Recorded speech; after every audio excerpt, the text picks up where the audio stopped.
Welcome to Hood Champion Boxing and Sports. In boxing, you find a way to win or you find a way to lose. Hey, look, man. Let's be clear on something. Robert Helenius is the real winner. Although he lost to Anthony Joshua yesterday at round 7, Helenius is the real winner. And Anthony Joshua, to me, one of my favorite fighters, but he's just a sad case. And I'm not saying that in a disrespectful manner. I'm saying that in the case that Anthony Joshua, big 6'6", 6'7", freakish power, gold medalist, Big Femi, right? Big Femi doesn't have confidence, man. Now, let's understand something, right? We get it. AJ, went to the head, went to the body, went to the head, went to the body, boom, dropped the big right hand. Derek James was asking him to just keep throwing it. Eventually, the right hand will land. Let me tell y'all something. I could sit here and have you roll a dice and say, and you want to roll a 6, right? And you rolling and you can't get the 6. You're getting 1, 3, 4, 5, 2, but you just can't get to 6. And I tell you, just keep rolling. Eventually, you'll get to 6. And then finally, after like the 30th roll, you get to 6. That doesn't make me some mastermind, some whiz on dice rolling. What Derek James told him to keep doing it's not the best advice. Derek James didn't draw up a sound game plan.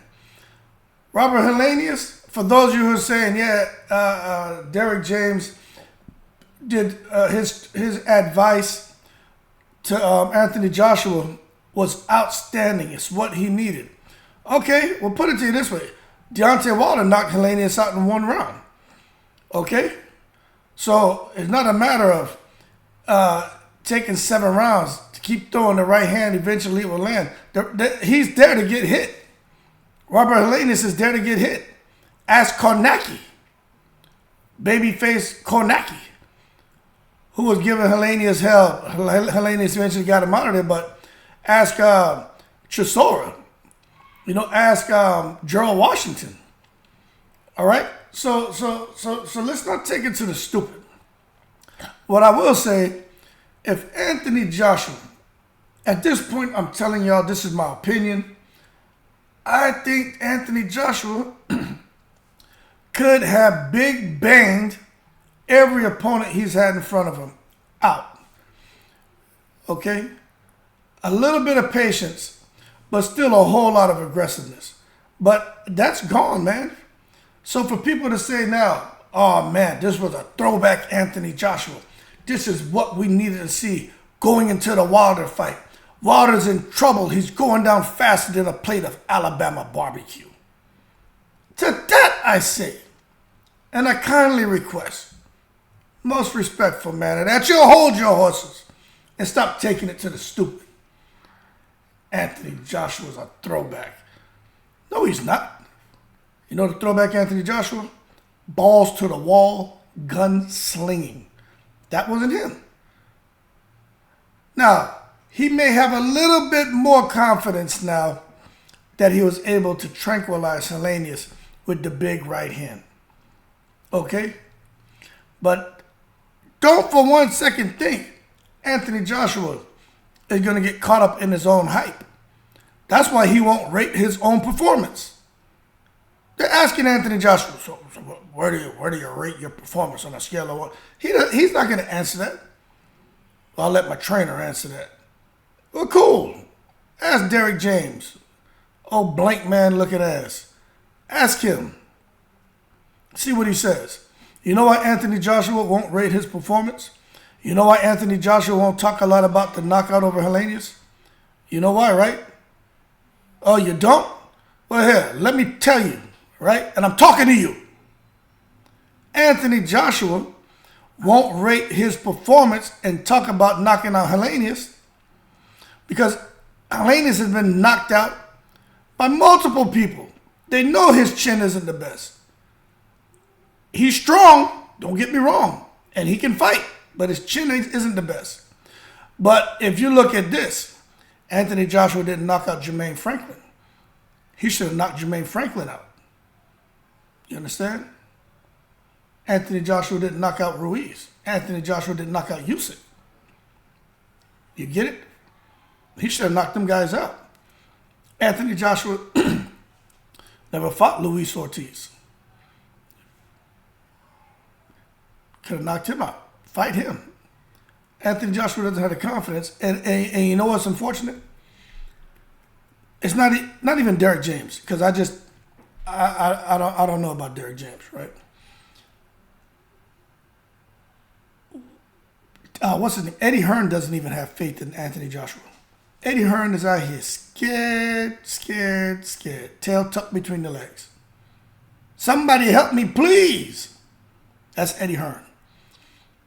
You guys understand, Matchroom, as a promotional firm, they have so much more going outside of boxing. But Anthony Joshua, he has done wonders for Matchroom. It's not all based solely around AJ. I want to make sure I'm being clear. However, AJ has done wonders for Matchroom. He has been a cash cow. Still is a cash cow. And they have to be careful on how they market him and how they push him and the fights they put him in there with. But they can't afford to have him getting booed by the crowd. And that's not good. It's crazy, man. Helenius becomes a 26 boxer to taste defeat to AJ. Gave AJ the knockout that AJ needed to give him some more confidence. But I tell you what, man, fans are frustrated. They're frustrated with the bout. Boos all through London's O2 Arena. People still wondering what the hell happened with Dillian White. Let me tell you something. People aren't stupid. They're not stupid. All of a sudden, Dillian White tests positive for some substance. They still haven't disclosed what it is yet. Man, yo, come on, man. Doesn't take a blind man to see that all this was staged for AJ to get a little bit easier fight against an opponent who they thought was going to be docile, who wasn't. Y'all watching the fight, man. Helenius was busting up AJ. I was actually, I tell you what, I get mixed emotions sometimes. But with Helenius, man, I just feel like he's a good dude. I don't know him, but you can see, he doesn't seem like a bad guy. And when Anthony Joshua tried to punk him during the weigh-in, what are you looking at? Oh, you got a problem? Oh, hey, we can fight here, we fight in the ring. Either way you go, we're going to fight. So, it's like Anthony Joshua really thinks he's better than people. Yeah, he'll come and shake hands with the crowd and do the dog and pony show stuff. This man really thinks he's better than people. I'll tell you something, right? I got this video. It's an audio, right? Boy, I want to play it so bad, but man, I just have a feeling I get my ass in hot water. Someone who knows him, right, who contacted me through, Instagram, and we talked. And, let me tell you, the stuff this person was telling me was blowing my mind. But I would never come out here and play that because it's crazy. When I say it's crazy, it's crazy. But I got something over here. And then again, you just never know. Take things with a grain of salt. But it is crazy. I'm sure if there's any truth to it, the voice, they would recognize the voice of the person. And then they would probably have some issues. But I'm not doing that because that ain't my style. But what I'll get at is my understanding is he thinks he's better than people. But I tell you what, going into this whole thing with Deontay Wilder, Anthony Joshua, Deontay Wilder, I don't see how anyone could give him a chance to beat Wilder. Now, I'll tell you, man, 6-7 years ago, I was like, it's a 50-50 fight. Whoever lands first. You know what I mean? And right now, I'm telling you, I think Deontay Wilder tranquilizes him. And the reason I feel that is because Anthony Joshua, in order for Anthony Joshua to beat Deontay Wilder, to me, he should just bum rush him. Anthony Joshua and Wilder's reach is similar. Their height similar. Anthony Joshua may be physically stronger, but Wilder hits harder. But they both hit hard, man. God. Both of those guys get hit hard. So it could be a matter of who lands first, but I think Wilder will get there first. Wilder's hands are faster, way faster. Joshua has more skill. But I just think once Wilder lands, it's over for AJ. It's over for AJ. AJ can't come in there trying to up and down, change levels, jabs to the body, come upstairs, and that ain't gonna work. Wilder's letting his hands go. And once he touches AJ, I think it's over. I really do, man. The damn Saudi Arabians, man, are watching all this right now. And the Saudis don't care. The Saudis are happy. They're looking to firm up the Joshua and Wilder fight this week. You know what I'm saying? They were given the bare minimum of reassurance that the money will be well spent by Joshua getting that knockout. That knockout let me tell you, that knockout may have been, if he had not knocked out Helenius, it could have been a deal breaker for the Saudis to want to put money up for AJ versus Wilder. So Joshua did his business. Wilder should be happy because now Joshua did what he was supposed to do by reducing what many people felt, and I would agree with this, the substitute opponent Helenius to a crumble wreck. And now Wilder can look forward to a massive payday. It looks like it's not going to be in December anymore for him and AJ to fight in January. But I'm just telling you, the fact that it took him 6 rounds longer than Wilder to demolish Helenius, I just think that has a lot to do with his approach to the fight and him being afraid to really commit on that right hand. You know, to really commit on that backhand right, backhand left, a fighter has to really, have confidence in that shot. Because Joshua knows if he misses and he slips, remember, he was throwing the shot and getting countered. So he's afraid to really fully extend that right hand because he knows what was coming back at him with Ruiz and with Usyk. Ruiz kind of fractured Joshua's confidence. Usyk broke it. You know what I mean? It was already fractured, and Usyk came in and helped to form the clean break in Joshua's confidence. So you can say what you want about Derek James is getting his confidence back and he's bringing him back to life and all that. You can say what you want. I think without Derek James, even if AJ would have continued losing, he would have stayed on track for a future fight with Wilder. I think AJ could have racked up a string of losses and still gone to a fight with Wilder because it's still something that's intriguing to a lot of boxing fans and the world. But I'll tell you what, you can't start off in a slow start against Wilder. And I'll tell you that. And I think AJ knows that. I think his team knows that. And we're going to see if he's able to make the necessary changes going up against Wilder, because you can't expect to come in there and try to box and go 12 rounds with Wilder and just be okay with getting a decision. You know what I'm saying? You can't do that. It's been 3 years since AJ has got a knockout. 3 years. All right? So we're going to see, because if he doesn't want another upswell of jeers from the crowd, he's going to have to come into Wilder and let his hands go. Because I'm telling you, man, if it wasn't for that knockout, that crowd would have continued to complain. The first half of the fight expired in slow motion as far as how the crowd felt. 2 extremely big, powerful men in the ring, and not the action the crowd was hoping for. Plus, they weren't ecstatic that Dillian White wasn't fighting Joshua anymore anyway, which is what a lot of people wanted to see. That's what they really wanted to see. So we'll see what happens.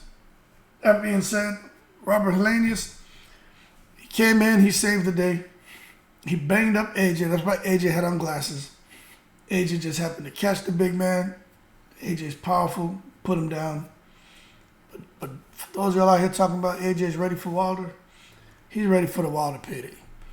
Even Wilder, he's ready for the AJ payday. But I think Wilder is just naturally, I think he's a bit more angry, you know what I'm saying? And I think that's going to show up in the ring. And for Derek James, let's understand this, man. He didn't just receive Anthony Joshua he didn't get Anthony Joshua as a youth and start to develop him from a team. He got him where Joshua already had a lot of skills. Matter of fact, I don't think Joshua should have ever left McCracken. That's my opinion. But that's just me out here on the surface, making a comment. But I can't, I'm not educated on what may have transpired behind the scenes. However, just from my position and seeing how he's performing in the ring, I don't think Joshua's improved at all. I think he was more vicious and more dominant when he was with McCracken. But for Derrick James, don't try to give him credit. Don't try to give him all this credit like he's done something amazing with Anthony Joshua. Don't do that. And to be quite honest with you, the only trainer I think that Joshua could have benefited from and got his confidence back and became more of that killing machine that we knew he was and what we know he still can be is under Freddie Roach. That's who he should have went with. But anyway, that's my opinion. That being said, let's see what happens. Helenius, he's the winner. I think he deserves the praise. Anthony Joshua, sad case. All that talent, all that power, all that potential, no heart. Confidence gone. And the trainer's not doing anything but helping him to fight scared and not bringing that ferociousness out of him. When you're that big and strong and powerful, you should be in there blowing people out. And you guys can say what you want. You see that damn David Tua? That damn David Tua was like that. He never, ever had his confidence broken. Tua knew what he had in his hands, both hands, and he was letting it go. Miguel Cotto, he kind of went through what AJ went through. Got with Freddie Roach, brought the left hand back, and Cotto went on another winning streak right there towards the end of his boxing career. So you got to have the right person there to bring the best out of you and get you to understand, look, let's do what you do best. And Joshua has everything to his advantage. There's no reason for Anthony Joshua to be out here putting on lackluster performances and getting punched up the way he got punched up yesterday. But I tell you what, when he fights Deontay Wilder, I'm telling y'all, I may even fly to Saudi to see that fight. I just think the fight won't go 2 rounds. As soon as Wilder lands, it's over. And then what are people going to be saying about Derrick James? All right, you got Earl Spence to lose against Crawford. Earl Spence, the Crawford fight at 154. Crawford beats him again. And then Jamel, I'm rooting for Jamel to beat Canelo, but if Jamel loses and AJ loses against Wilder, Derrick James' training career is over. It's over for Derrick James. You better go back to him and Johnny Five. Better going back out here to fighting crime, because he ain't gonna have anything to do with professional fighters anymore.